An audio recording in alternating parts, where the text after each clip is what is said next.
Ako po si Kaki Teodoro. Ako po ay 37 years old. Ako po ay mula sa mundo ng teatro.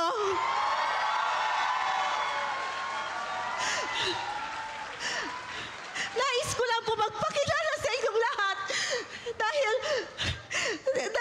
I am surrounded by people who I've admired and seen on screen and on film. What an honor to be nominated alongside these incredible actors. I am sobrang overwhelmed. Okay, let me just read this.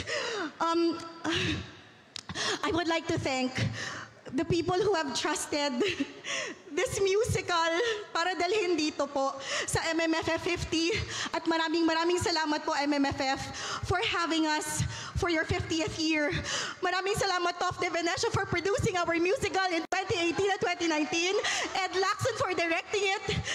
Pepe Jocto, thank you Carlo Mendoza. Ang tatlong Maria ko, Azel Santos, Naomi Gonzalez. Thank you to my mom for holding down the fort of Diativa nung nag-shoot kami. Sir Noel Ferrer for welcoming me to Team Noel with open arms. Nais ko pong magbigay-pugay sa mga nagsiganap na Nimya na napanood ko. Gigi Dueñas, Kalila Aguilos, Isay Alvarez Senia. Tinulungan po nila ako para ibuo ang Nimya po para sa isang himala. Himalams!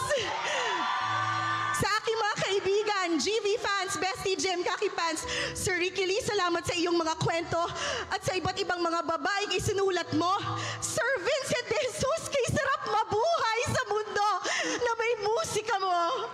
Salamat Himala. Salamat muli Sir Ricky Lee, Ishmael Bernal, Nora Honor. Himala is the miracle that keeps on giving hanggang ngayon. Salamat po. Suportahan po natin ang isang Himala. Suportahan po natin ang lahat ng mga pelikula.